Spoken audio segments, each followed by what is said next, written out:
Many women expect perimenopause and menopause to arrive gradually as they move through midlife.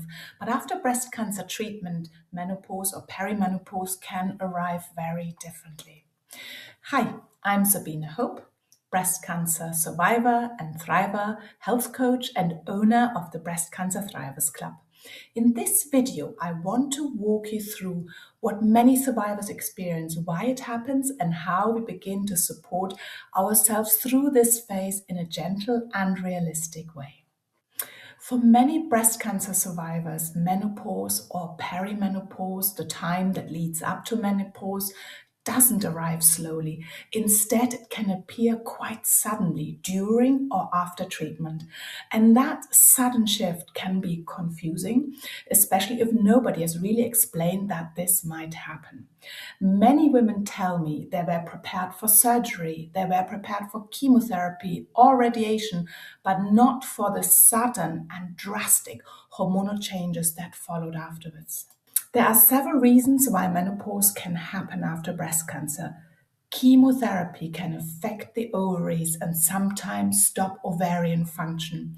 Hormone therapies such as tamoxifen or aromatase inhibitors intentionally lower estrogen levels to reduce the risk of recurrence. And in some cases, treatments are used to suppress or remove ovarian function completely.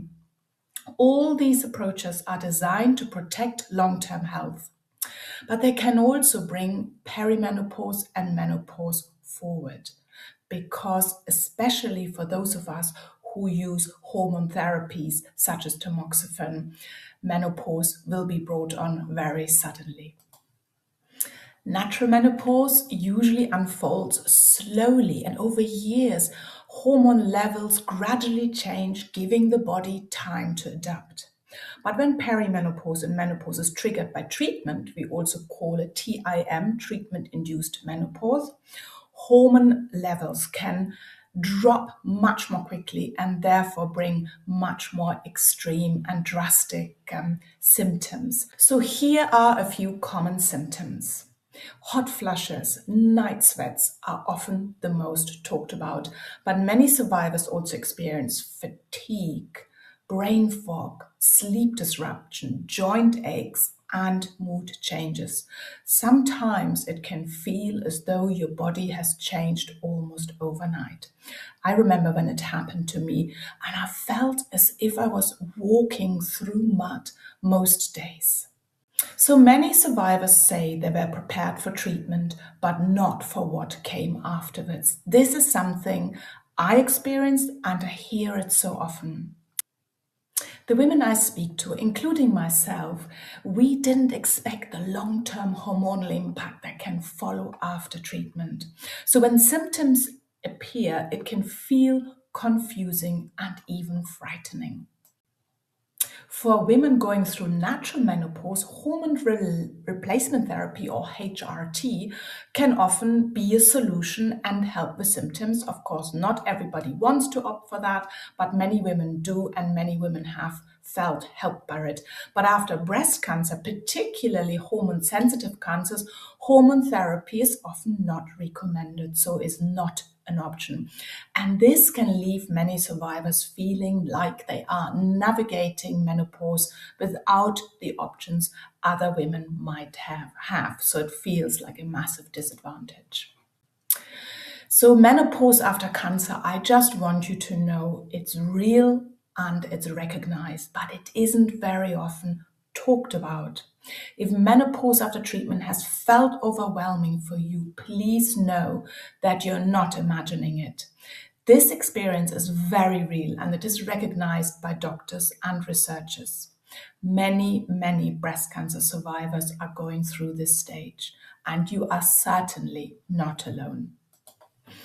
Now, I want to come to the encouraging part of this conversation, and that is that even though some treatment options may not be suitable after breast cancer, there are still so many ways to support your body, your mind, your soul, and these approaches do not have to be extreme or complicated. Often there are small supportive habits repeated over time that help the body adjust to this new hormonal phase. Research consistently shows that certain lifestyle foundations can support well-being during menopause and recovery after cancer. Gentle strength exercise and regular movement, nourishing food that supports energy, protecting your sleep, reducing stress and supporting the nervous system, and importantly, connection with other women who understand this experience, as well as connection to close friends and family.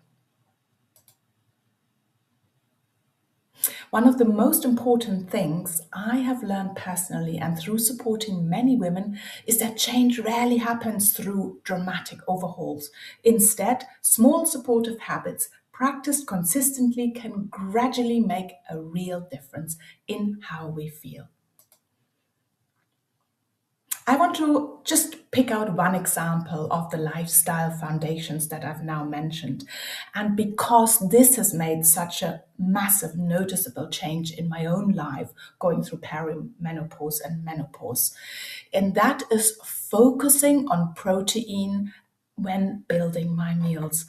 And instead of thinking about calories first, I began asking a simple question when preparing food: where is the protein on my plate?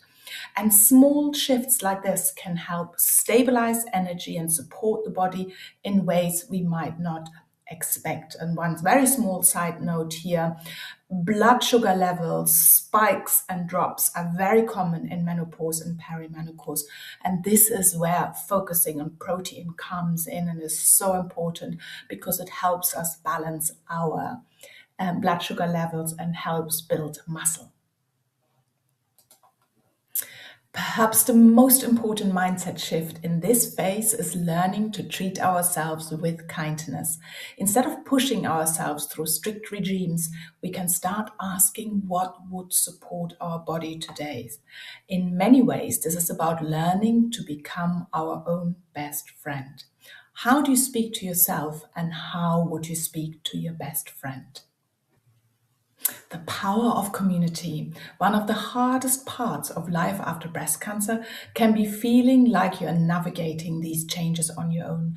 But connecting with other women who share similar experiences, have some learning, have some sharings, can be incredibly supportive. And it might sound silly, but actually, there is research to back that the positivity we feel, the emotions, the positive emotions we feel, actually have an impact on our hormonal balance and on our physiology. So it is real. Positive feelings are important and real. Recovery after breast cancer is not only about surviving and somehow getting through coping with all the symptoms, including treatment-induced menopause or perimenopause if you're still, going through that phase.